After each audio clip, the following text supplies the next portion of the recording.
Thank you very much for coming. We've got Brian Stark with us today, who's a thriller author, and he's here to give us a self-publishing masterclass and an overview of his thriller novels and how you can publish your own work.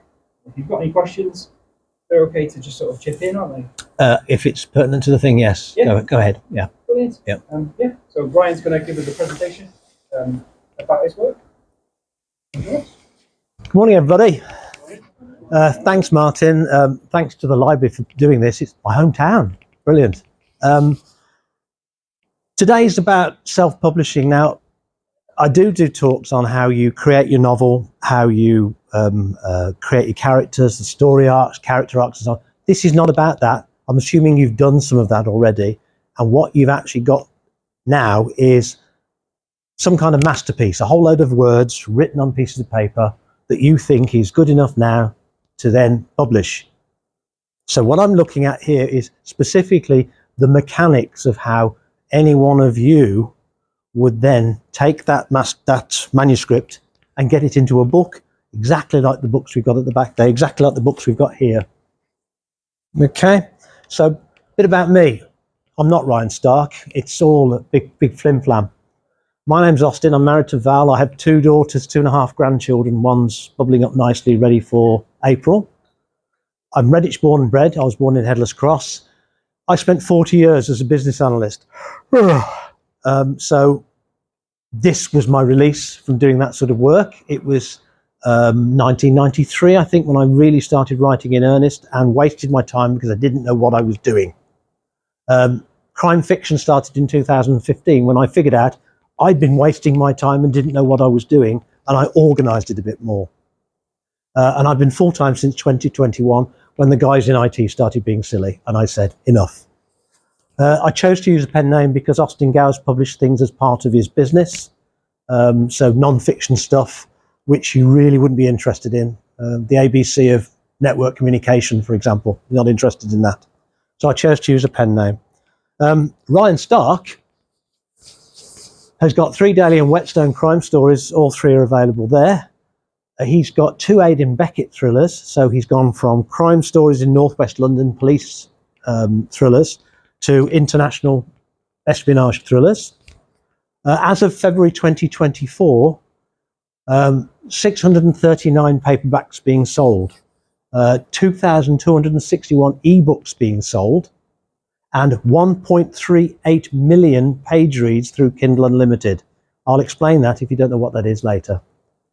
But they're not the best. I'm not Lee Childs, I'm not LJ Ross, but I've sold some books, and it's all been from a 6x6 bedroom in my house.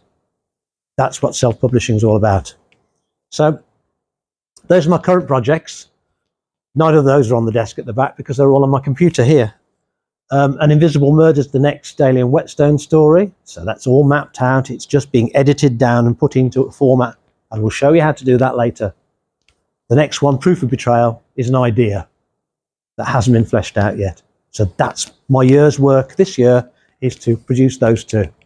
It's a never-ending thing. Once you get one of those books in your hand and you think how shiny and nice it is, you need to do another. But anyway, that's enough about me. I'm going to read some of this out because it's a very small screen, isn't it?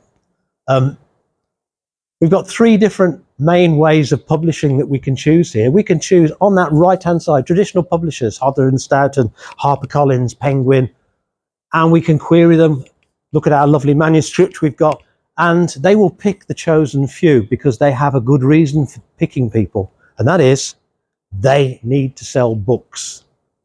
So if you say, hello, I'm Lee Child, I've got a new book, they'll say, we'll snap your arm off because we can sell it on your name alone and make lots of money out of it. So they'll do it for free. And you get anywhere between 4 and 15% of sales as royalties for that. They'll do it through any shop they can. So the online shops, the bricks and mortar shops, the ones in the centre there can order your book because they've got that reach. And they can also determine to have the rights to your book as well.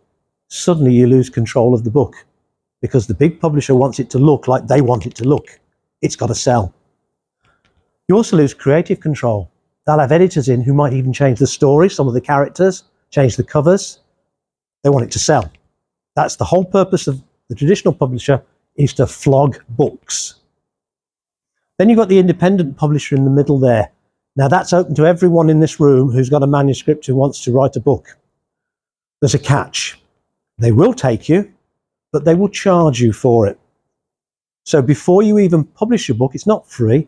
You're spending anywhere between £2,000 and around £8,000 per book just for them to publish it. And then in return, they will give you back somewhere between 15 and 65% of the royalties for it. Because, well, let's face it, you've already paid them. They don't need the money now, do they? They go through the online and bricks and mortar just like anybody else out in the bookshops, online, at Amazon, wherever. You do retain the rights to your books for most of these. So suddenly you haven't lost it. You haven't suddenly had a character called Jed who's come in that you know nothing about. They haven't suddenly cut out Catherine, who you know nothing about. You do have creative control over your book to a certain degree. But again, what they're trying to do is sell the book. So they will offer some marketing support. They will do the Twitters, they will do the Facebooks, they will do the adverts, the radio commercials. But each of those two have got a vested interest. They want to sell books.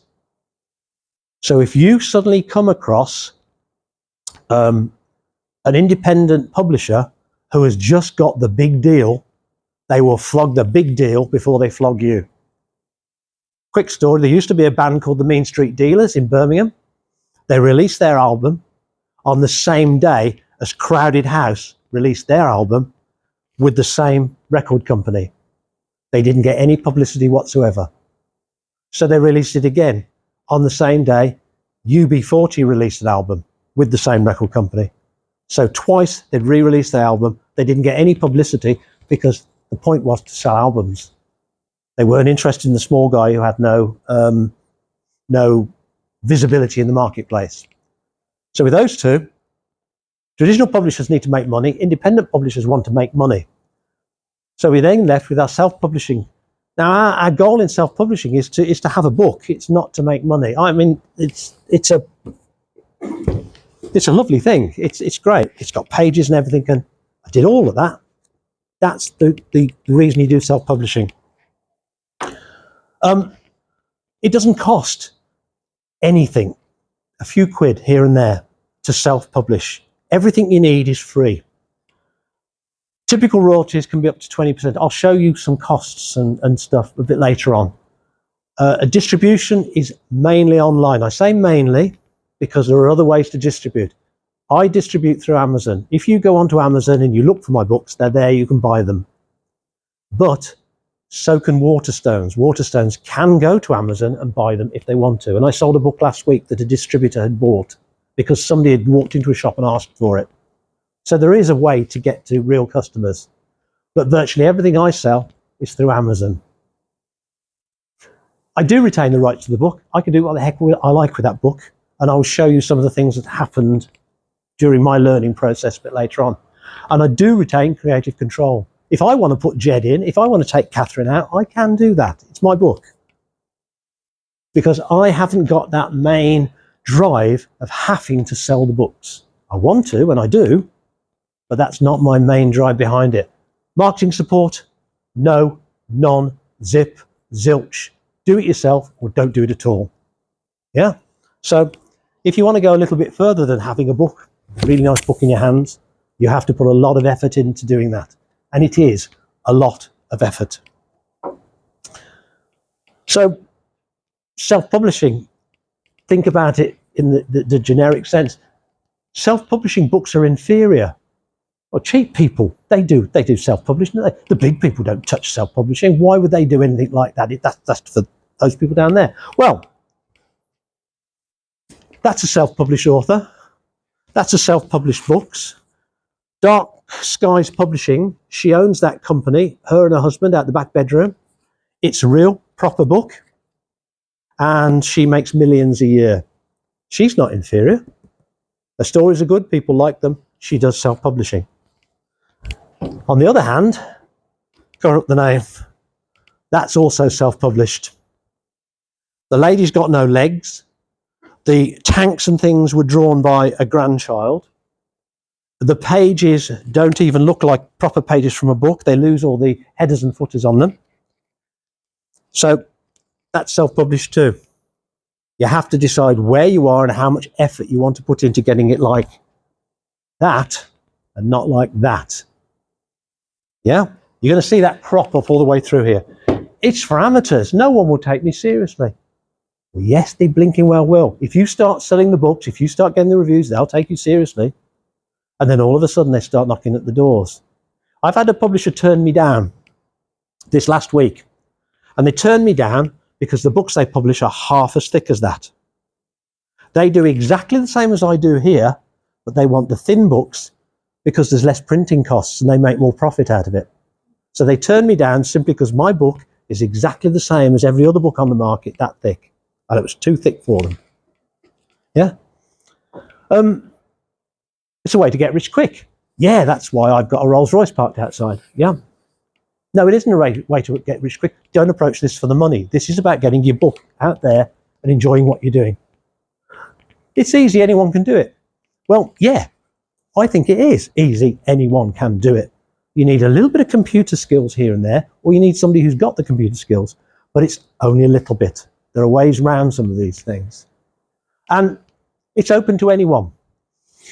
I think there are a few international drug smugglers and gangland leaders and maybe even some politicians who it's not open to because Amazon might say, don't want to do this with you. But yes, it's open to anybody else. Probably even prisoners who write their life story while they're in prison. They can do this if they want to. So every one of the people in this room could self-publish if they wanted to. I retain control of my work. True, absolutely true. If I want to change a word, if I find a spelling mistake, if I want to change the cover, it's down to me to do it. I can do it. Anytime I like. It takes about 72 hours to rattle out to the market after you've made a change. That's all. So I've got complete control over this. But, as we've seen, self-publishing books may be seen as inferior. It's for amateurs. The most important thing, quick anecdote. I worked for British Aerospace, who made the wings for the Airbuses. I went into a lottery at work and I was lucky enough to win a place on a plane down to Toulouse where they bolt the wings to the fuselage to make the airplanes. We goes down there and I'm with 4 or 5 people who've also won the lottery to go down there. And a guy sticks his hand up, looks underneath the wing and says, I remember doing that dodgy rivet. This is an aircraft, dodgy rivet. Now, what they say over the top of the wing assembly frameworks is quality is built in, not inspected in. It's not up to somebody to find the dodgy rivet. It's up to him to know he's done it badly, take it out and do it again. This is all about quality. You can either be like that. Look, that's really nice, isn't it? The way they've shaded that so that you can see all the words on it. And they haven't put any headers and footers. You can be like that. Or you can be like that. Look at that cover going all the way around. Nice cover. Gold inlay this has got. She's taken the time and trouble to put gold inlay. It's got headers and footers. The pages look right. The font is right. It's readable. Taken the time and trouble to do it. Which is what I've done. And there's a really good way to find out how to get that attention to detail. And there's about 10,000 of them out there. Just go and look at books. You don't have to read them, but you can look at them and see how they are. Even put your rule on them and measure them if you want to. There's always a way to find out, and that's free. So you're sitting here, and I've just told you anyone in this room can do this. There's a few things you need before you can do it. You need a computer. One of them boxes over there will do, or one of these boxes. Any computer will do. It doesn't have to be a PC, it doesn't have to be a Mac, it can be either, because all this software works on both of them. And you probably use that anyway. If you're even serious about writing, you will be using a computer to type up your manuscript. So you've probably already got a good enough computer for it. You do not want to use a phone. No, not a phone. No. They're little, you can't see them, you upgrade them, you lose them, the software changes on them. Don't use a phone. Yeah? I say there at the end, biggest screen you can afford. Not this big, you don't have to go this big. I've got two very big screens, but the little screens on this laptop is all right if I'm out in a coffee shop, but it's no good if I'm sitting there at home for a whole day's work, squinting into this little screen. You can get a 21-inch screen for 25, 30 quid. Yep, because offices are getting rid of them all the time. Software. Well, computers have software. You've probably already got MS Word. You've certainly got access to Google Docs. Yeah, it's free, it's online. You can write your stuff in that. You're probably already doing that. Pages is the specific word processor for Apple Macs. But there are any number of different word processors. I'm not precious about what you do. You need to get to an end result, and I'll tell you about the end result in a bit. I use a specific manuscript writing application. This one here, I should have one of those little pens with the laser on it, shouldn't I? Specific writing application I use is something called Scrivener. What that allows me to do is to put my text into a nice outlined format so I can see the story happening. And it allows me to then compile it into the final document so that it looks right. But that's $49 or something. Still not a lot, but I bought that. If you've got MS Word, you can use it, as we'll see in a minute. You need an image manipulation program, and I'm going to say it just once, only once, GIMP. It's GNU Image Manipulation Program. It's free, it's on the internet, and it allows you to do pictures like that and that. And if you don't want to try, it'll probably allow you to do a picture like that as well. Yeah. So GIMP, Photoshop, and Amazon actually give you one called Kindle Cover Creator if you want to use it. I've never used it. It's okay. It does book covers, but it's probably more like the worst one than the best one. But it's free. You will need the Kindle Create application. That's the bit that takes your text and makes it into an ebook that you can then put onto Amazon. You'll need that. It's free. And you'll need the online applications like Kindle Direct Publishing's online application. It's free. You'll need templates, a manuscript template. So your 150 pages of A4 can then be made to look like the interior of a book. It's free. Amazon can give you that. You'll need a cover template. Guess what I'm going to say? It's free. Yeah, you just need to go through the help.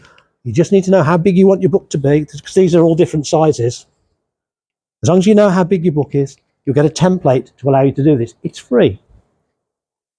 And then you need lots of tea, coffee, biscuits, cake, music, and peace and quiet.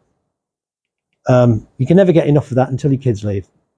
And then you've got rooms full of empty space. I'm not going to write the books. I'm not going to tell you how to write your books. That's something that I cover in a different talk that I give. I'm assuming you've got your story. You've got the start, the middle, the end. You've been through it. You've read it. It's all fine. You need to format it to look like the inside of a book. It's got to have the right page sizes and margins. So this one, don't quote me on this, I won't remember. That's a 6x9 book. I believe that one, it's 5x8, but it's slightly different. In there, you've got lots of things going on. So you've got your headers and your footers. So my header's got the title over this side and the author name over that side, and the page numbers. It's got a margin on the page there, and it's got a gutter down the middle. So you're looking at two pages at once. You just need to know. Guess what? They give you a template, it's free. Yeah. So you can do this without even having to know that, as long as you know how big your book's got to be. 6x9, 5x8, those sorts of things. It's free. If you're making a paperback, this is an Amazon thing. They want a PDF. PDF, I think it's PostScript document format, if my memory serves me right, from 1980s. PDF is what everything comes through on the internet. You can't edit it. You can just read it in Adobe. Yeah. If you've got Word, if you've got Scrivener, if you've got Google Docs, they'll all save a PDF. You just press, I want it as a PDF. You don't have to know what it is. You just have to save it as a PDF. Yeah? If you're using Word, you will always save it as a doc or a docx, depending on your version of Word. That's how Word saves its documents. When you press save, you get a mydocument.doc or something like that. You don't need to do any work for the ebook at all because Amazon will accept that as it is. But the most important thing about a manuscript, and you see Quality Matters comes up, it's got to be fully written. No spelling mistakes, no grammar mistakes, put your full stops in, get your commas right. Everything has to be in the right order, in the right place, because this is it. You're responsible for this. It also has to be fully edited. No, don't give it to your school child to read. Don't give it to your wife to read, because I'll sit in bed going all night and you won't get any sleep. Give it to somebody else who doesn't know about it to read. Get them to read it through. Get them to talk about it. Get them to edit it down for you. Even find somebody who's a teacher or whatever, an English teacher who can do the editing for you. Or employ an editor if you want to spend some money. They're all there on Fiverr. I've got a link to Fiverr in the resources later on. But you can get editors who will do this for you, and you pay them. You can pay them anywhere between £150 and £1,000 to edit this book. If you've got other people who can do this for you, who've got a reasonable standard of education, why not use them instead? Yeah. And then you read it again just to check they got it right. Proofread. Proofread is just not an editor, just somebody who's going to read your book as a third party, not your wife, not your kids, but somebody who's going to read your book and comment on it and say, yes, this is okay to go out. No, it's not. I think you need to do this with it. I've read it, it's boring. I've read it, it's great. Somebody who can go through it, and when they give it you back, they've got hardly anything to say. As long as they've got nothing to say, we're okay. Yeah. But a manuscript is only finished when it's fully written, fully edited, and fully proofread. Down to us. But we need to think about the cover as well. We've seen the cover here. What the cover here is a piece of cardboard that's wrapped around the book. All that is pages in between, which are a different material. So that's the interior, and then the cover is the cardboard that goes around it. We've got to think about that. For a paperback, because it's a physical object, we need the back, the front, and the spine down the edge. But if it's an ebook and it's on your little ebook reader, all you have is the front cover. So there's different criteria depending on whether you want to do both of those. So the paperback, hardback cover, front, back, spine, again in this PDF format, guess what? Save as a PDF. We've done that job. So if we create our own covers, we save it as a PDF and we're away. Or we can go online, and there are people who do your cover design for you who will provide you with that PDF. You tell them what you want. They'll go through a design process with you, discussing covers they've made and how they suit your book, and you buy one. And you can buy it from anywhere. I've seen them as low as £5. Please don't touch the £5 ones. Up to around about £400, £500. But for 45 quid, you can get a decent one. So now if you do your editing at 150 and you do that at 45, £200. It's still not prohibitive if you want to go that route. But you can do it all yourself. I do. I did that myself. I did all those myself. Above all, we've got that quality sticker again. It must be professional. It must be relevant. It must be so professional that you don't trim the lady's legs off below her skirt and you don't have toy cars driving around. You want more than that. So that's where a library comes in. They've got thousands of professionally drawn covers out there. Just go and have a look at a few. See which ones fit the type of book you're doing and copy them. Just change a few things to make it look good for you. That's what everybody else does. You only have to look at all the books that have come after Richard Osman's books. They all look exactly the same. The same cursive writing, the same little animal, the same board around the edge. Everyone copies everybody else. No big deal. It's got to be appropriate. So we don't want any axe murderers on a children's book. We don't want any special time people on the front of the book. Amazon won't publish it. No guns, no bullets, no nothing like that. It won't get published. And it has to be relevant to the book. So if you've got a crime thriller, make it a crime thriller book. Make it a crime thriller cover. Don't make it flowers in a garden. It's beautiful. People don't want that. They won't recognize it when they read the book. This cover template is a PDF. We've talked about PDFs. It's just a standard format that everybody has that you can save from your word processor or whatever. Amazon have saved a whole load of these in their help. Show you where those are in a minute. You take that PDF and you use that as a guide to doing your cover. Interesting thing about this PDF is it shows you a big white space for the back, a big white space for the front, and in between you've got the big white space for the spine. If you put your pictures and your words in those spaces, it'll be absolutely fine. Brilliant. Okay, I'll show you that later as well. But if you notice also, you've got a red bit. You've got a red bit around the spine, you've got a red bit all the way around the edges. The purpose of that red bit is say, don't put anything important in here, please. And then you've got a dotted line. The dotted line along the spine is where it's going to be folded. You don't want to have writing on the fold. Don't put anything on that dotted line. And you've got a dotted line all the way around the outside. Don't put anything here, because when we print your book, we're going to shear it off with our guillotines to make it into the right size. And if you've got something outside that dotted line, you won't see it. They've done all the work for you to allow you to draw this cover and get a cover that fits and has everything you want. The final thing is that yellow box, sorry, there. That yellow box is where they're going to put their special barcode when they sell the book. There's one there. He's got one. She will have one. There it is. Just so you've got the number, the ISBN, the International Standard Book Number on your book. If you put My Ugly Mug underneath there, nobody's going to see it. It'll have a barcode over the top of it. If you put your, this is my Twitter address under there, nobody's going to see it. It's got a barcode over it. So you have to avoid that. So let's have a look, shall we? There's the cover you see there. Fitted into that.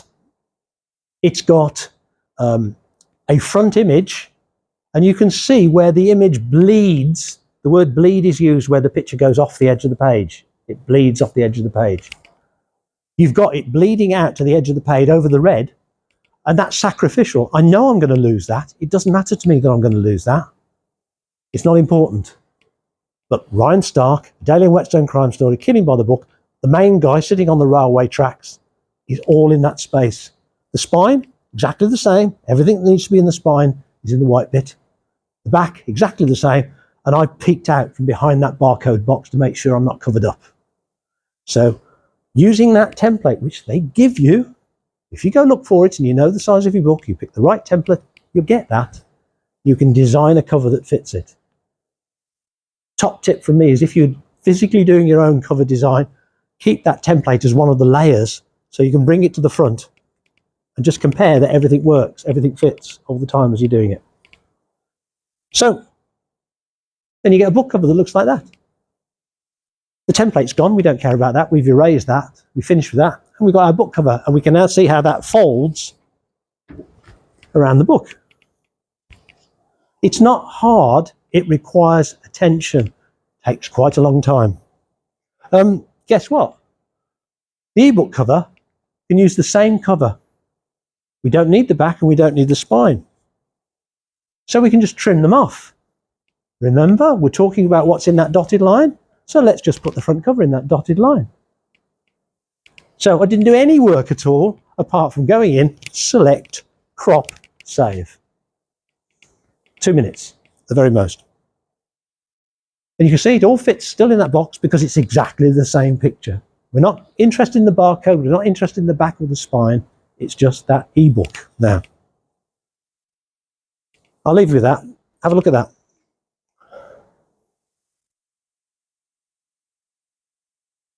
Did you? I did. Every single time I've looked at that, I've read that first, then I read that, then I read that, then I went up to there.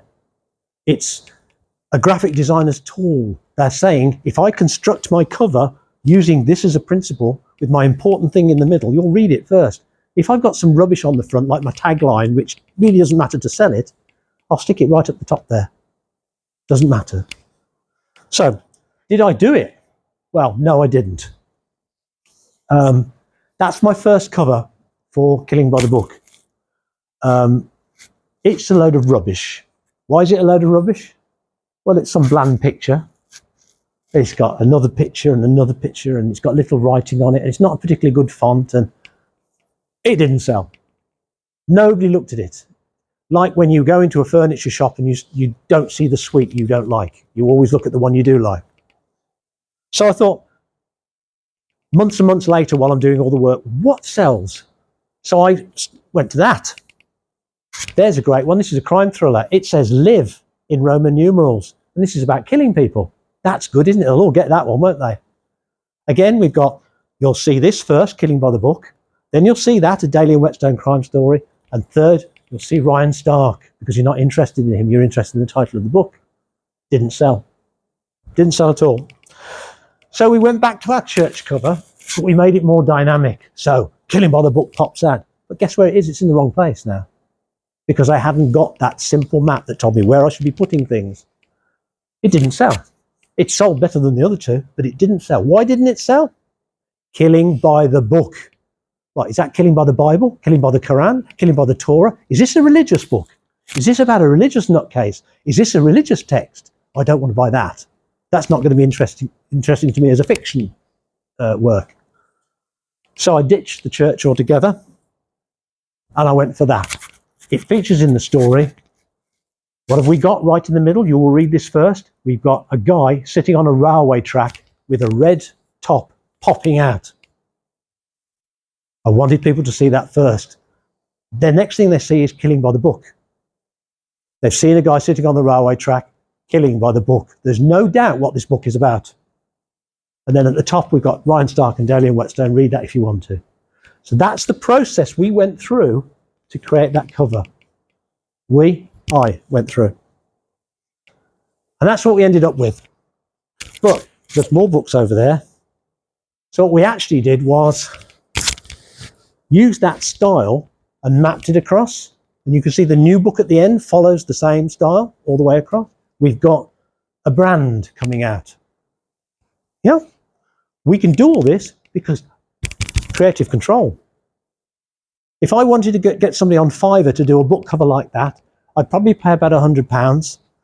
And then I'd say to him, he or she, can you do me another one? And can you do me another one? Can you do me another one? And they'll keep your style going all the way along. I'm pretty sure LJ Ross does that. She's got a tame artist company who will just carry her brand through.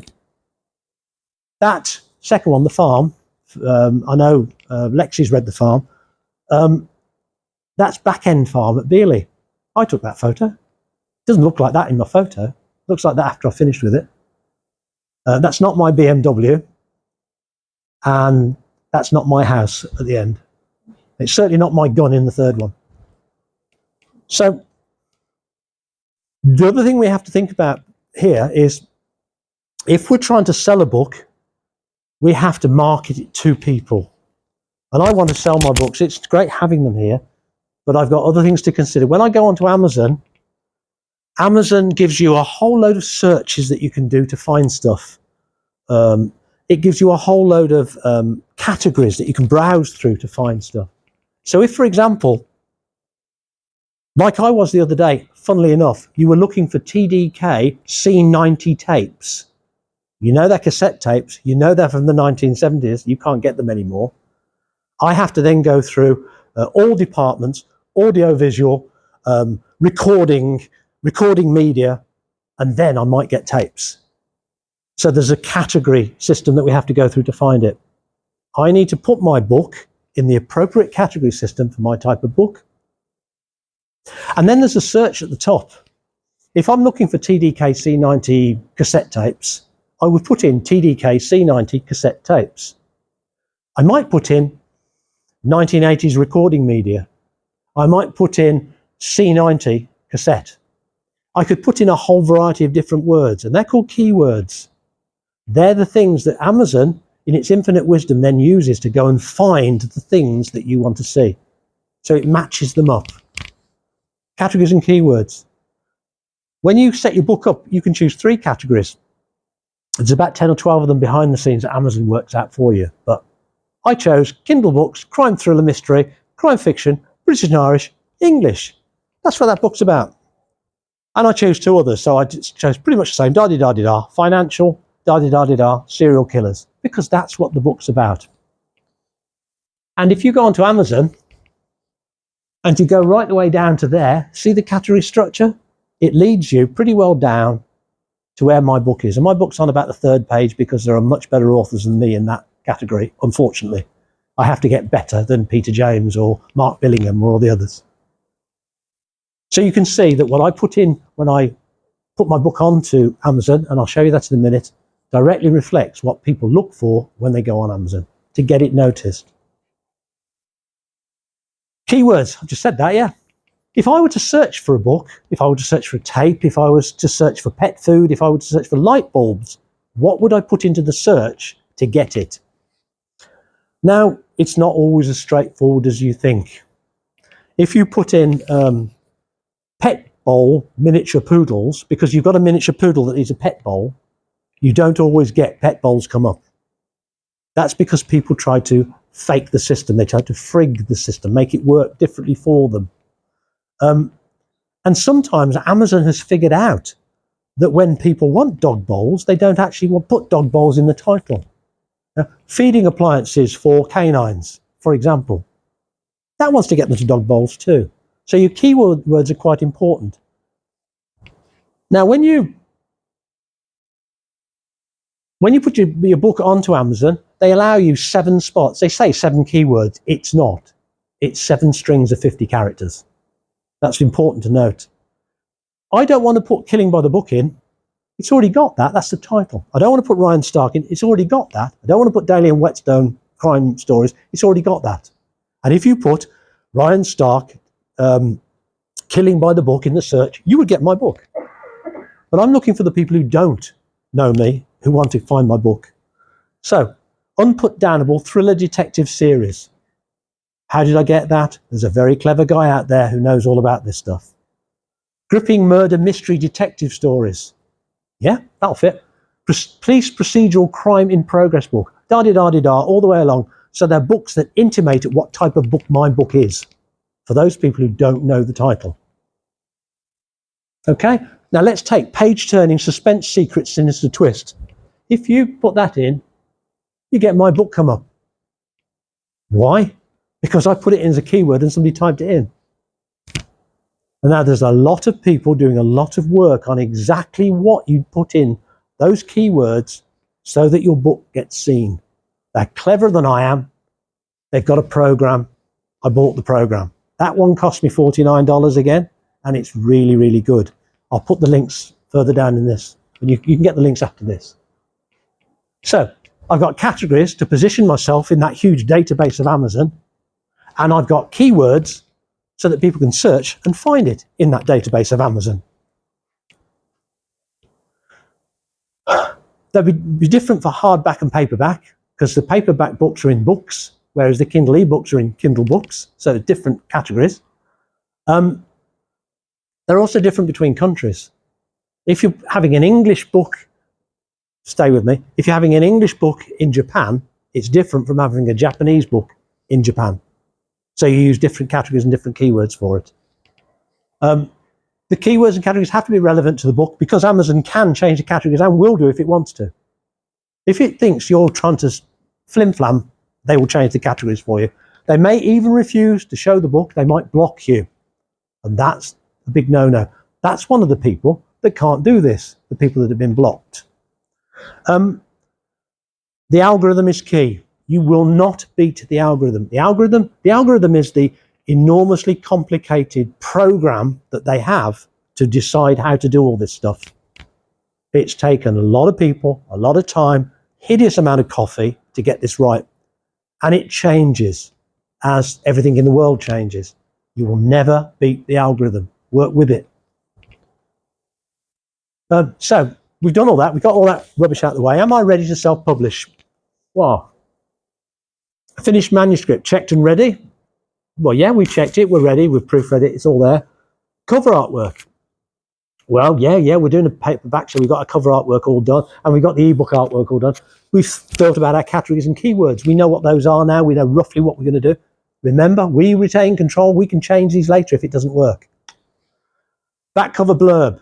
We haven't really touched on back cover blurb, but that's back cover blurb. Yeah. So it's the stuff that says peril, peril, peril. Will they succeed? Yeah, that sort of thing. But there's also Amazon's blurb. We saw that there. So that's the Amazon blurb there. You can't read it because this is a picture. But it's the stuff on Amazon when you go and look at a book that says peril, peril, peril, buy this book. And there's ways of writing that. And there's loads of articles on the internet about how you write that. It's about above the fold and below the fold, like on a newspaper. If a newspaper's folded in half and it's put in the stand at the newsagents, and it says, hideous rail crash, you'll want to buy it. But if it says hideous rail crash on the back, you won't. Yeah? So it's about that. And there's loads of articles on the internet that you can read and are really interesting about how people have gone through that.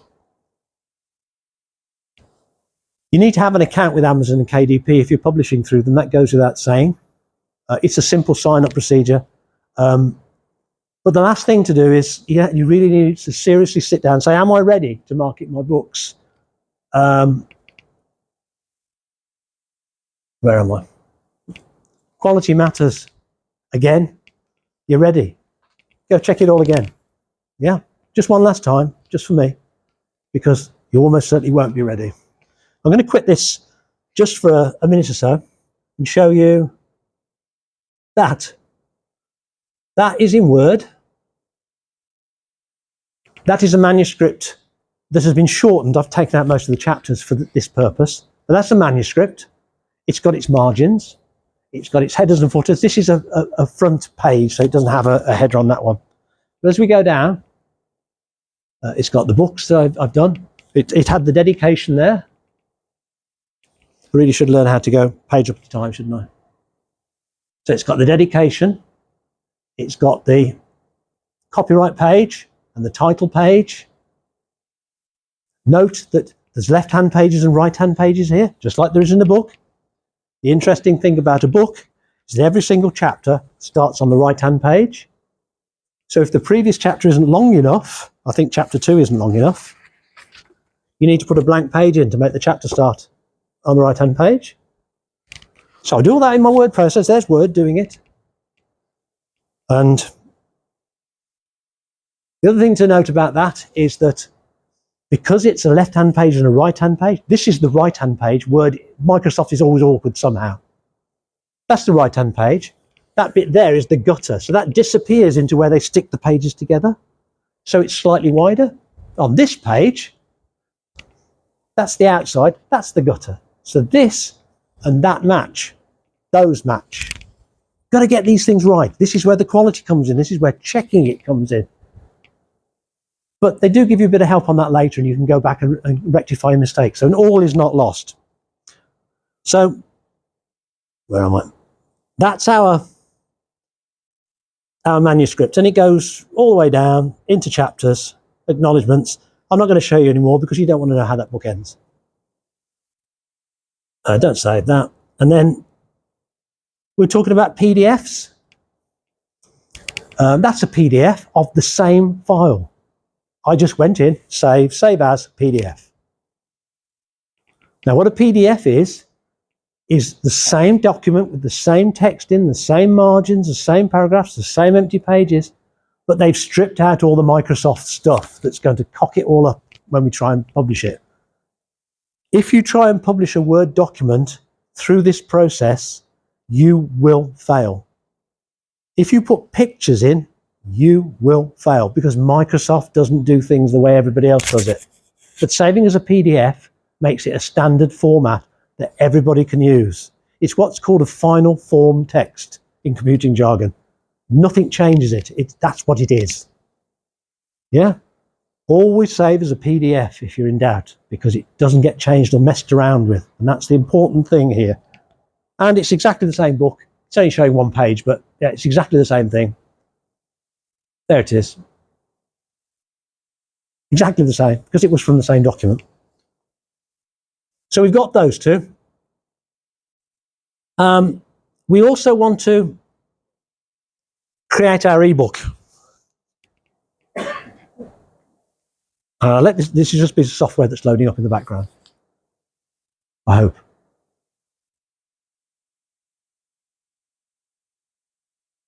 Soon find out, won't we?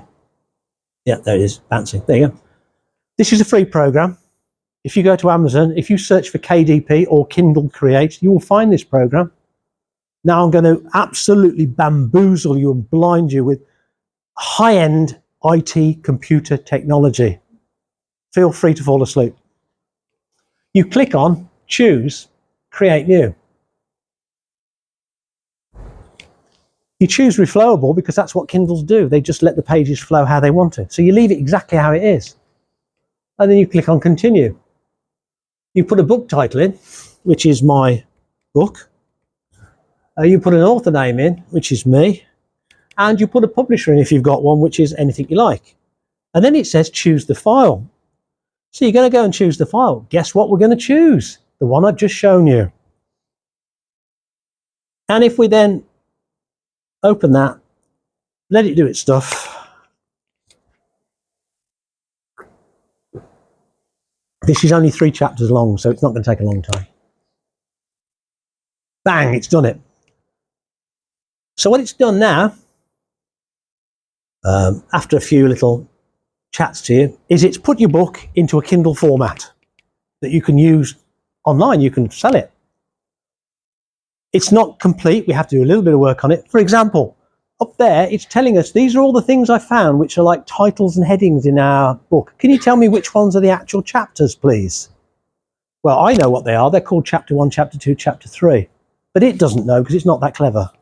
So I can de-tick the ones that aren't actual chapters.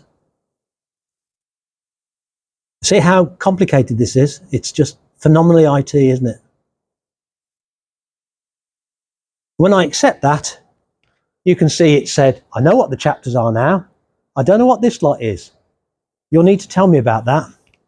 And all you do there is right click on it, convert to front matter. Because Ryan Stark is the pen name of was one of those front pages in my book. And if I then go and do that for every one of those dots, for the bottom ones, I do convert paper back page matter. It's now talking about the pages, I don't think oh yes I have, the pages at the back of the book which aren't part of the text. So that's the incredibly complicated process to get your manuscript into a Kindle ebook. It wasn't that complicated at all, as it happens. I'm not going to do the rest because that would just take up too much time. What we can then do is we can obviously save it, which is always a good thing to do. We can then preview it. So it will preview that in a Kindle on the screen so we know roughly what it looks like. And there you are, it's all there. And then we can get rid of that. And we can export it. The export to 2 things. EPUB is what everybody else uses. But KPF is what we want. The one it's already got ticked. Don't even need to change that box. No IT required whatsoever. Just export it. And here's a name. Let's keep that name. Wow. Okay, fair enough. You're ready to publish. So it's done that work. Now, I think that took about 5 minutes. And I was talking to you at the same time. That's how easy it is to get your manuscript to a document that you can then put online. Okay, so that will sit there. There it is, in a folder, sitting waiting for us to put online. I will then go back into my presentation, where we left off. So, yes, I'm ready to publish. I've got my artwork, I've got my cover artwork, I've done my Kindle Create thingy bob, and I've got my little KPF file, I've got my PDF file, so I know I can do all this stuff now. Am I prepared? Well, you know what? I've got to market this thing afterwards, but we'll worry about that later. I don't know why that keeps coming up. There you go. So we've created our ebook via Kindle Create. We already have the paperback version as a PDF. Now we've got to open KDP. The sign-on process, I've already done that. I did that 10 years ago or something like that. But it's very, very simple. You sign in, you give it an email address, a password, and all those sorts of things. And it will ask for your bank account details. So what I do is I make it a different bank account from my main bank account, so they can have the details and it doesn't matter to me. But that's so they can pay you. We all like that, don't we? Yep. So I'm not going to do it through here. I've already done it down in the bottom here somewhere.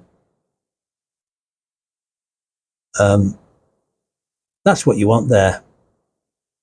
That's my Kindle direct publishing dashboard. If I were to create a brand new book, I'd push that big create button at the top.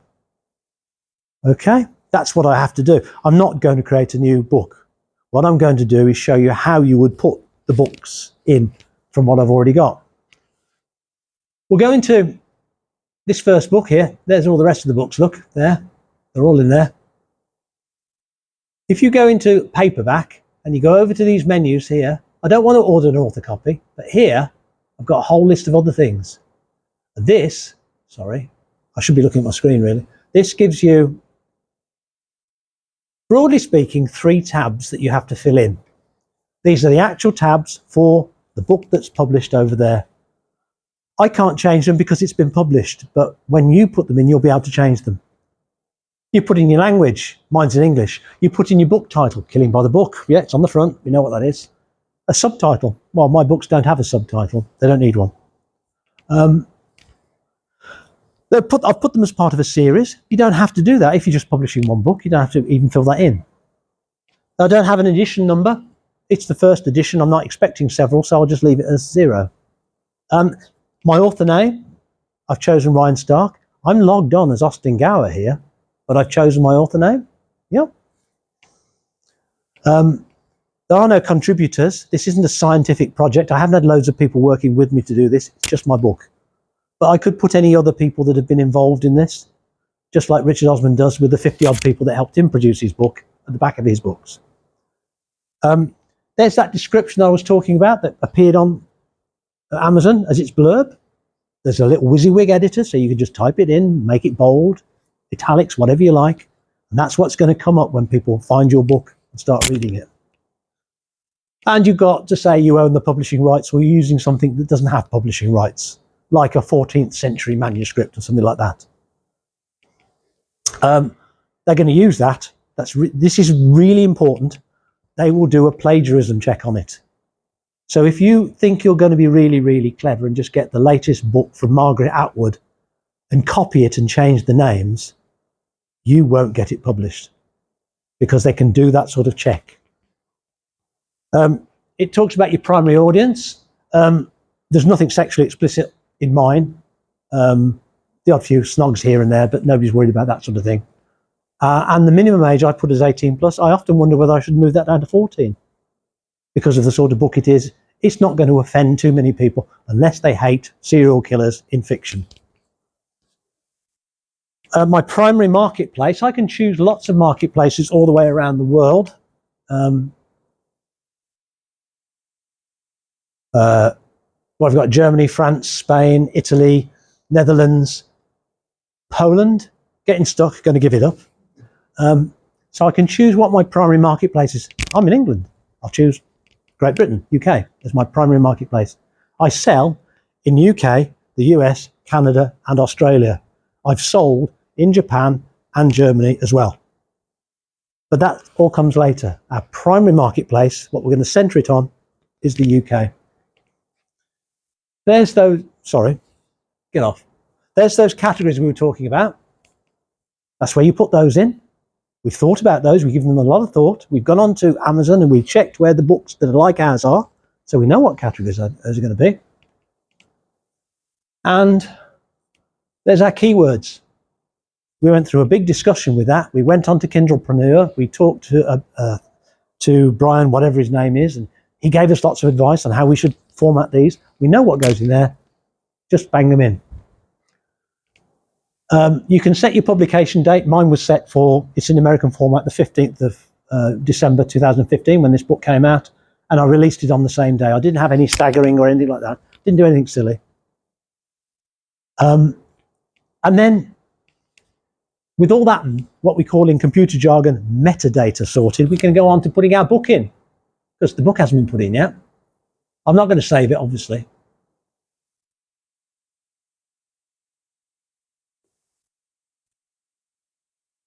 Now we need to put the paperback in. We've got our paperback, we've done it all, we've got that PDF, and we've got the covers. That's all we need. It will give us an ISBN number if we're selling on Amazon. We don't have to go through all this process of finding ISBNs, which every book has to have. They will give us one free if we're publishing through Amazon. Job's a good one. If you wanted to buy your own, if you were thinking of selling it through bookshops, you could buy your own. And there are places that will sell you 100 of them for 100 quid or something like that. But we don't need that. We'll just use that one. They used it along with my log on to verify that I am really who I am. Scout's Honour. And then it talks about print options. What do you want your paperback book to look like? You can see this one here is on creamy paper of a slightly more coarse quality. This one here is on white paper of good quality. I made the wrong choice. I should have gone for that one. But, well, you know what? We all live and learn, don't we? So we can choose between black and white with a cream interior, like that one, or we can choose black and white with a white paper interior. There are no colour pictures, it's all black and white. Or we can choose a colour interior with white paper, or a premium colour interior with white paper. Guess what? Depending what you choose, the price to print it goes up. So if I'd have chosen the first one, I'd have probably saved myself a few pennies each time one of these books is printed. My trim size, do you remember when I showed you the template, it had 6x9? I chose 6x9 for the book. It matches, that's what we want. You can choose other sizes. It won't let me do it because this book's already on there. Bleed settings. We talked about bleed, where the picture is actually bigger than the page it's on, so a little bit is lost off the edge. Well, the same can be true if you've got pictures or text in there. You might have a picture that runs off. Tolkien's got maps that run off the edge of the page. That's bleed. So you need to tell it if you've got bleed. If you're doing it with PDF, job's a good one because it takes care of all that anyway. And then we need to say what finish do we want on our paperback. Do we want the matte one, which LJ Ross prefers, or do we want the glossy one that shines? I chose the glossy one. Then, ta-da, upload your manuscript.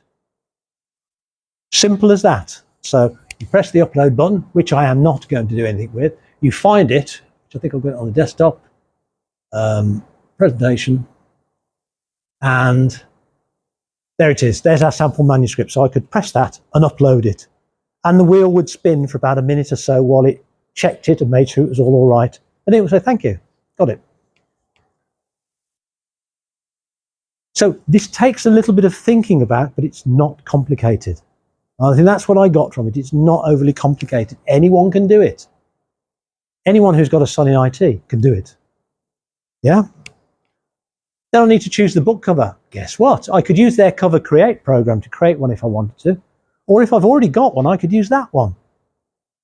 Well, I've already got one, so I'll upload that one, thank you very much. Again, it goes back, asks for the PDF, uploads it. It then does a little bit of, it has a little bit of a discussion with itself, because now you've got the cover, now you've got the book.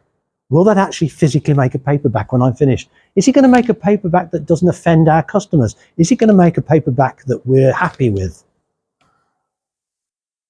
So that takes, on average, on my home computer, that's taken anything up to 5 minutes to do. But 5 minutes is nothing in this.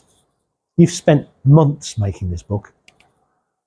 It asks you about AI-generated content. Well, no. There are fundamental IT reasons why I don't use AI. And that is because AI is made up of the thoughts of everybody that's ever done anything on computers. There's no creativity to it. It's just what everybody else has thought and put together. And then you will need to do this. It won't let you go any further if you don't launch that previewer. This does take a little bit. I usually grab my water, and as soon as I grab my water, it finishes. You can see the bars going across the top. Now that's helpful, isn't it? You see those dotted lines? They look exactly like the template that we had before. We've got the outer part of the template, the white line, which is the extent of that pink bit that we had before. We've got the dotted line, that's where the guillotine is going to chop it off. And we can see everything now fits in the cover they're going to use. This is how their printers are going to look at it and print it. But more than that, we've got the other pages in as well. You've actually got 357 pages because this is the full book. And you can browse through them to your heart's content to make sure they all fit where they should do, to give you a book that looks like that. And then when you've done it, I'm not going to, but you would click approve. And that means, well, on your own head be it now, we're going to print it like that. I'm going to exit that preview because I really don't want to do that. So what it's then done, it said, well, okay, if you had a book like that with those covers, with that sort of page, it's going to cost you that much to print, £4.42. I have to sell it for £4.43 to make more than the print costs. We ain't going that low, so we don't have to worry about that. The next step we have to do is say, well, how much am I going to sell it for? If I want people to buy it on the internet, you're going to pay more than you would if you went over to Val and bought it there. I want you on the internet to pay a fixed price, which is comparative to other books.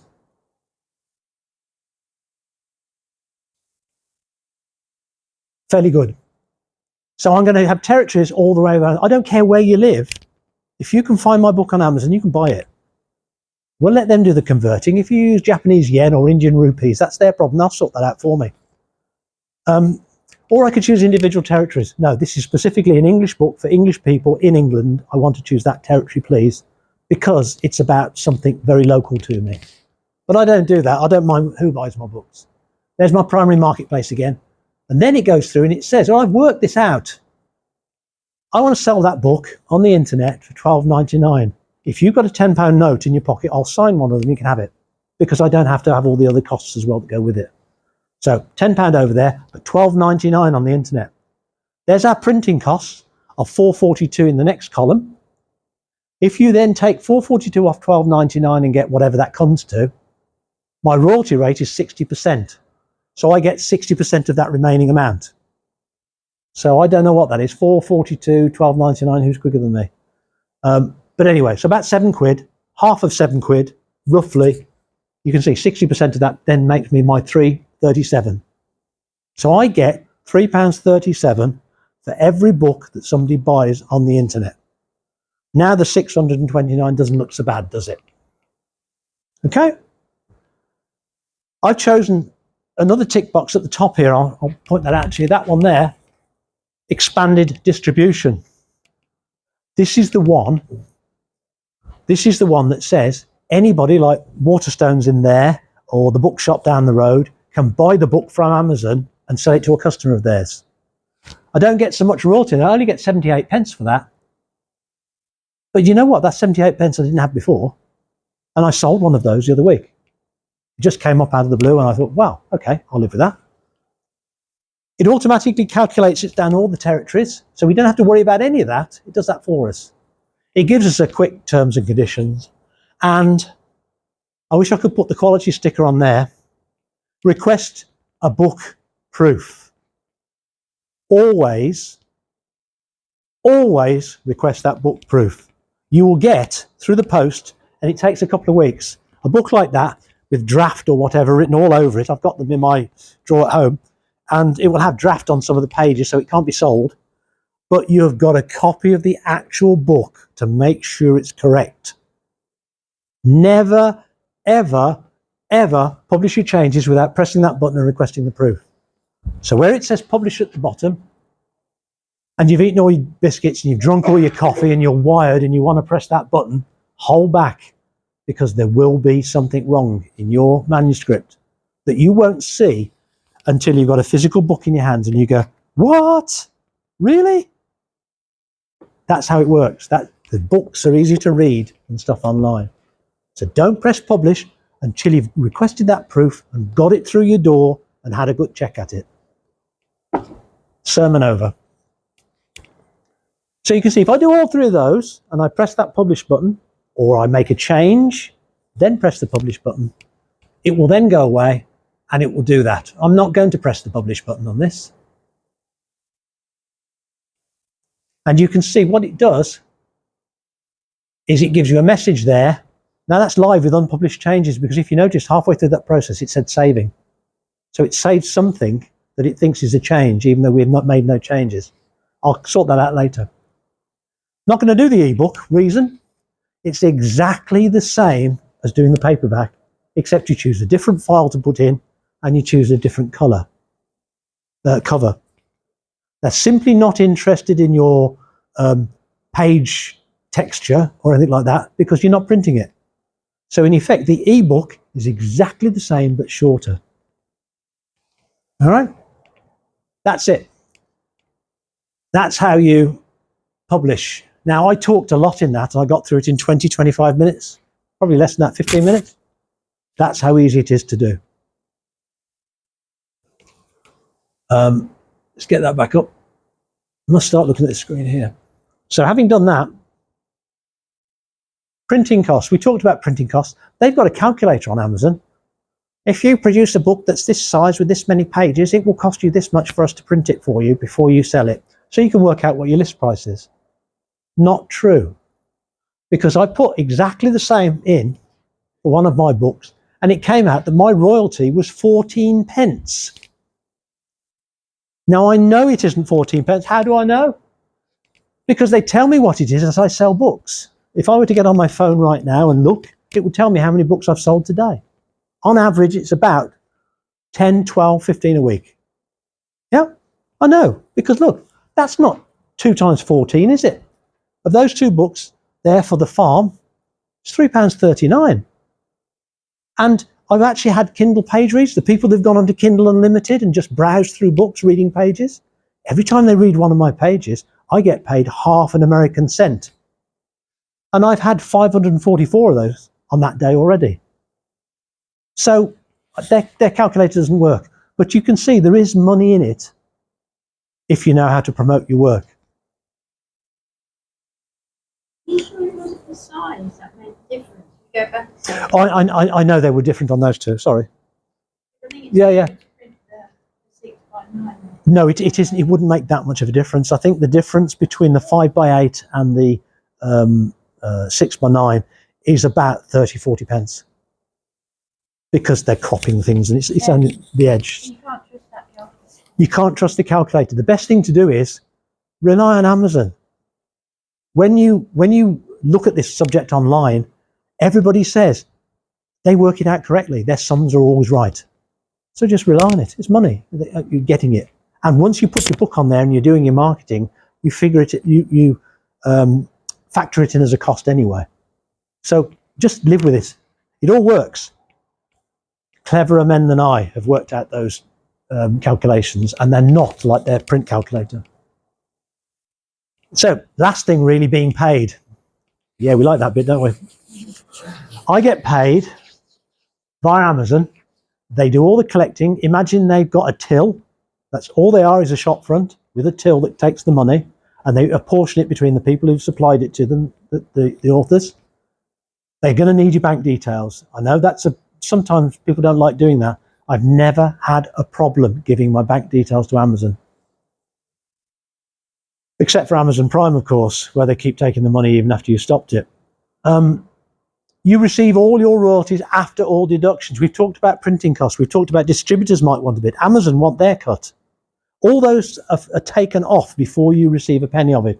So if it comes into your bank account, you can keep it. You don't have to worry about doing anything with it. Unless you're £4 million a year, then you have to start worrying about the inland revenue. Yeah. The US is slightly different. If you go through Amazon.com or you sell books on Amazon.com, their IRS get involved. All the guys in suits with the little wires coming out their ears and all that sort of stuff.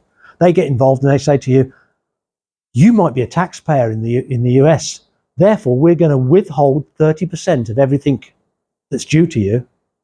I got hit by that big time.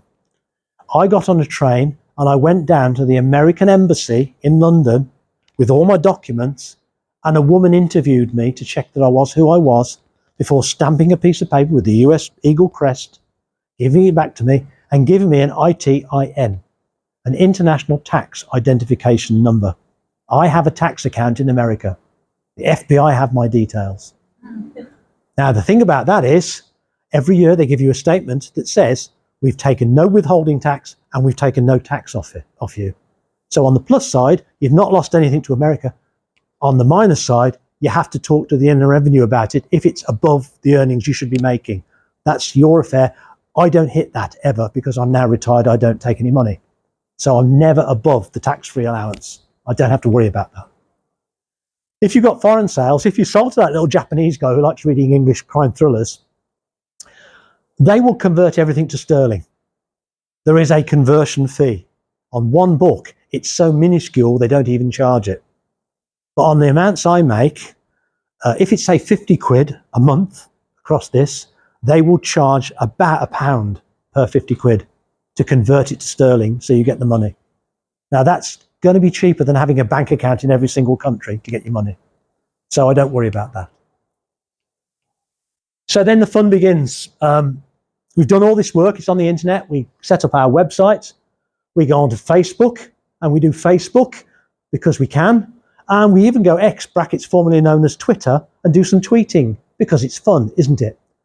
And then we set up our author central stuff on Amazon so people can see our other books. And the final result of all that is, of all this work is, I'm right at the very top of Google. That's what you have to do after you've published your book. You have to get yourself noticed. And that's taken an awful lot of work, which I can't explain in this session. So you can see we've gone from fantastic, I finished my manuscript, all the way through everything we need to do to put a book in Amazon's bookshop. Okay? Oh, there are other things you can do as well. You can do TikTok.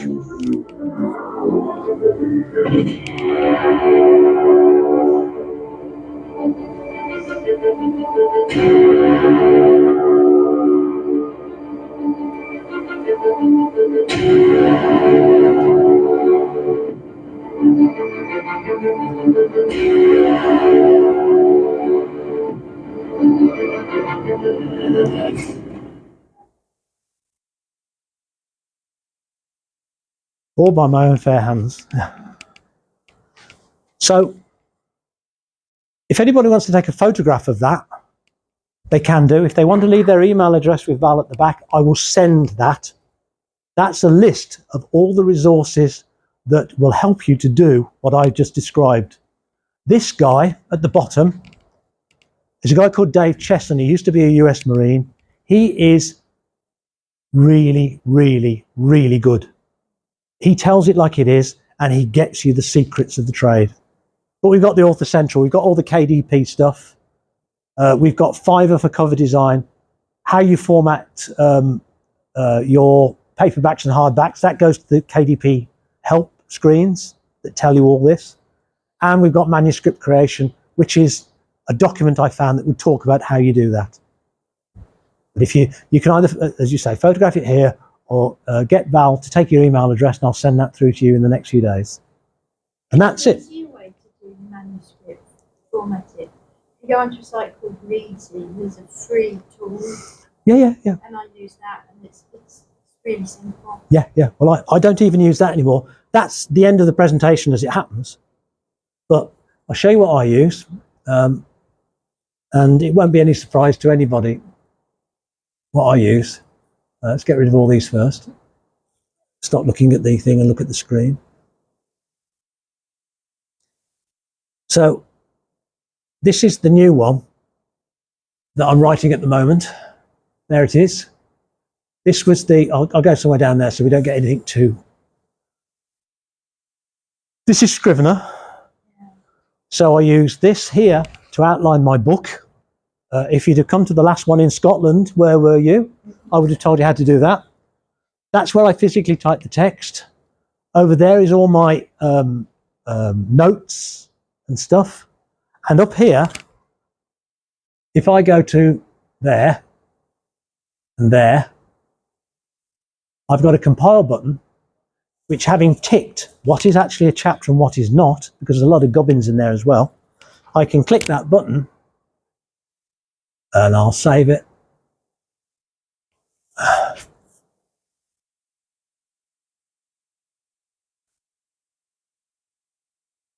Let it get on with it.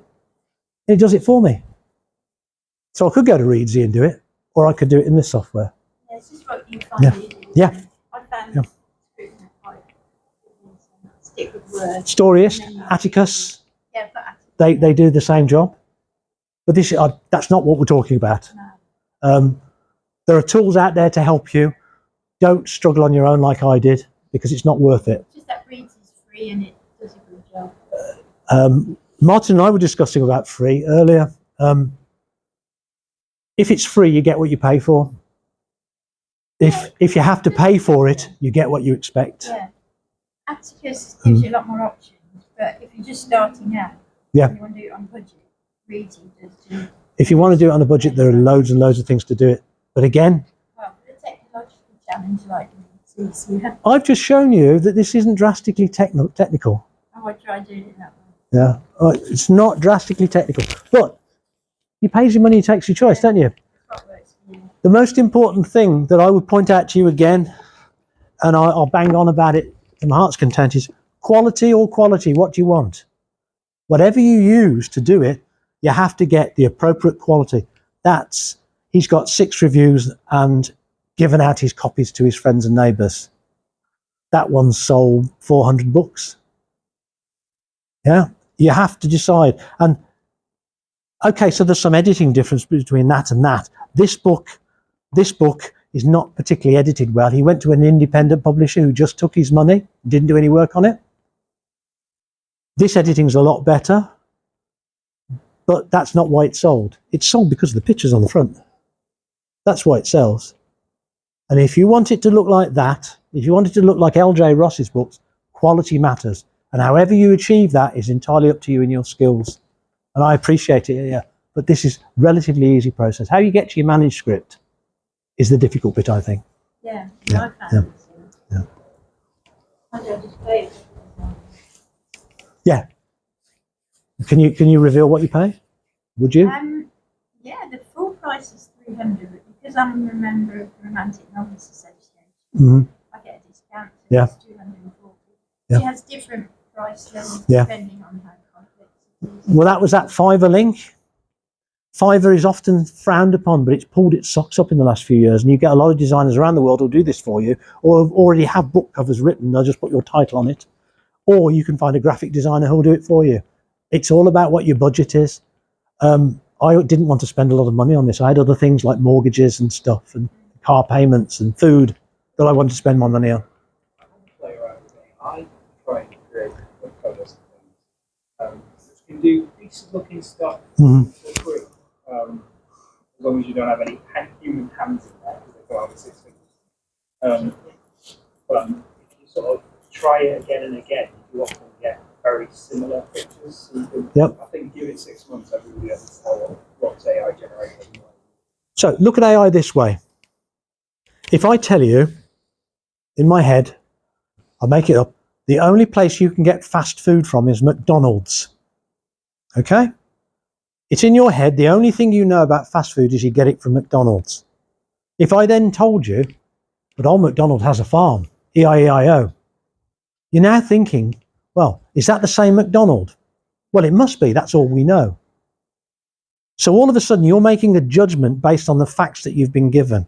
AI is the accumulated history of every query that's ever been made anywhere. So if you're writing a computer program, that's easy because computer programs follow a pattern. But if you're asking it to do something creative, like, can you give me a futuristic version of Snow White and the Seven Dwarfs? I tried it. On AI, the first thing it said was, in a galaxy far, far away, which has been done. I had Agent X7 Snow in her space pod is sucked through a wormhole when she tries to avoid the evil astral union. Da-di-da-di-da.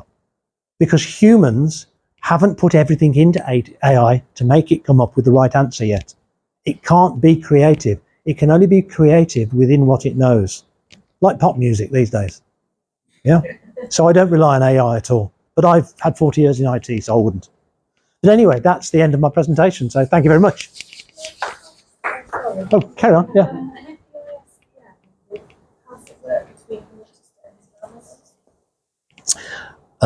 An ISBN number is unique in the world. So my books have got an ISBN. If you get one free on Amazon, such as I did there, you can't sell it outside Amazon.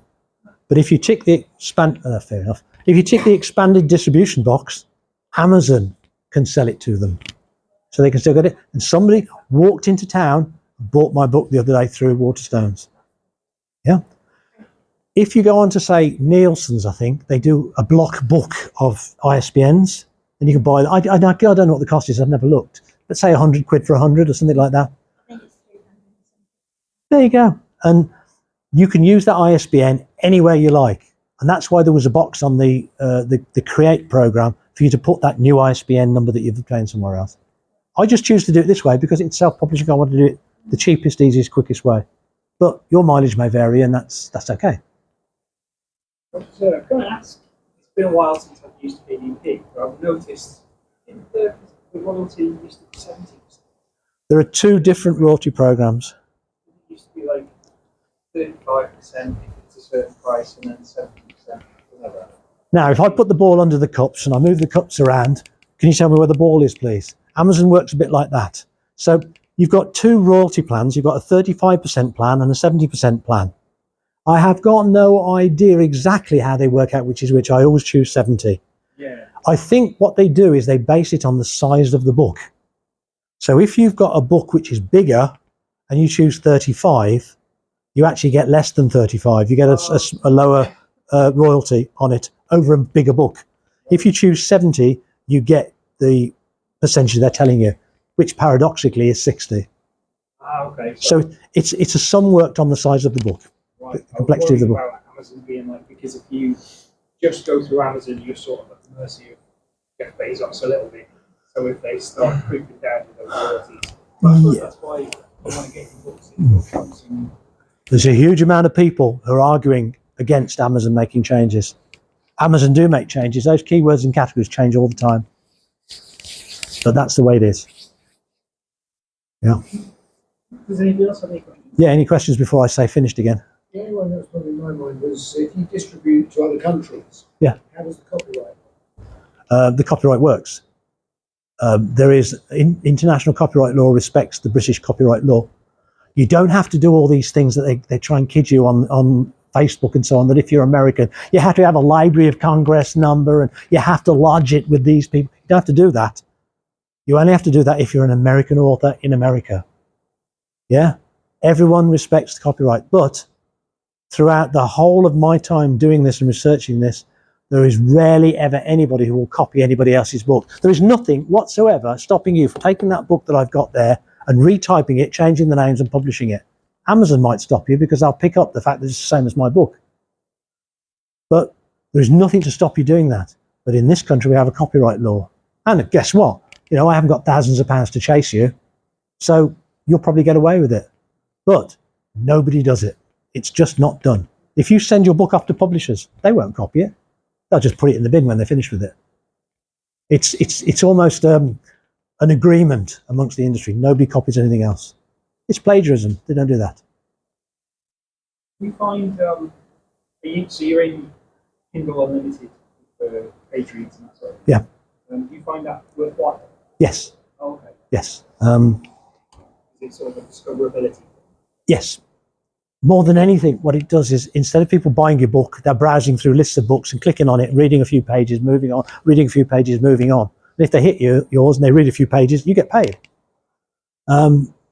Did I close that down? No, I didn't. So let's go there. Today we haven't done much because America hasn't woken up yet. When America wakes up, we'll do a lot more. But you can see the wiggly wobbly line there. If I go to K&P Reds, you can see it makes quite a difference. Yesterday, what was that? 820 odd page reads. And you can see I've done more page reads today than I have sold books. It makes a difference. It might only be 10, 15 quid here and there a month, but it's 10 or 15 quid you never had before, and it doesn't cost you anything. You don't have to sign up to Kindle Prime. You don't have to pay your $9.99 a month. They're paying that for them. And because they're getting the books for free, Amazon is giving you 0.5 cent per page. And you can see it mounts up.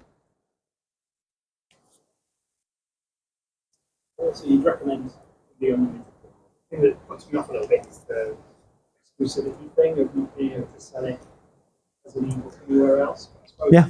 Amazon's the model. Yeah. 35% of all self-published authors use Amazon, which doesn't sound a lot until you look at it the other way, and it says 70% of all books are sold on Amazon. Only 30% go through all the other shops that are around. And that alone says if you're gonna position your book, put it on Amazon, because you've got a 70% chance of it being seen.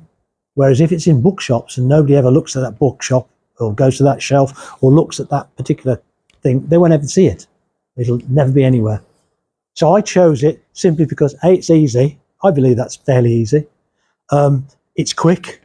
It takes 72 hours to get it into the Amazon store, and they've got 70% of the audience out there. And I was clicking on page reads. People were getting page reads even though they weren't buying the book. I was making money just because they were browsing through. You know, that look inside.